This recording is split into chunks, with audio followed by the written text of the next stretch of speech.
ক্রমাগতভাবে তিনি মিথ্যা অপপ্রচার করে যাচ্ছে। আমি তাকে একটা ভদ্রলোক বলেই মনে করতাম, দেখতে শুনতেও সুন্দর, কিন্তু মনটা এত অসুন্দর। বাংলাদেশের গোপালগঞ্জে একটা পরিবারে আগুন লাগিয়ে 5 জন পুড়ে মেরে ফেলা হয়েছে, ওইটা তিনি ফলাও করে প্রচার করছেন। বলুন আপনারা, গোপালগঞ্জে কোন হিন্দু পরিবার এর মধ্যে আগুনে পুড়ে মরেছে, কেউ পুড়িয়ে মেরেছে?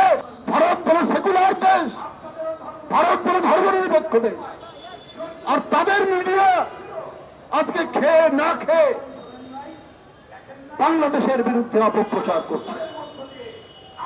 শুভেন্দু বাবুদের কল্পিবাহক হয়েছে।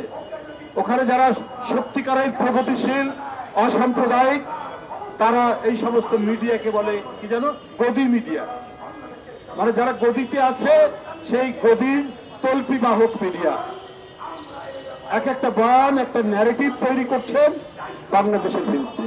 কারণ শেখ হাসিনার পতনটা একেবারেই মেনে নিতে পারছেন না। বিজেপির কোন কোন নেতা পেয়েছেন শেখ হাসিনার পাচার করা 28 লক্ষ কোটি টাকার ভাগ?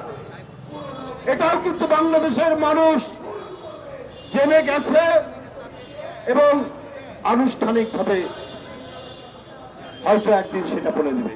আপনারা যদি মনে করেন এই করে আপনাদের আগ্রাসন সুসম্পন্ন করবেন, আমরা আমাদের স্বাধীনতা সার্বভৌমত্ব বিশ্বাস করি, রক্ষা করার জন্য অঙ্গীকারবদ্ধ।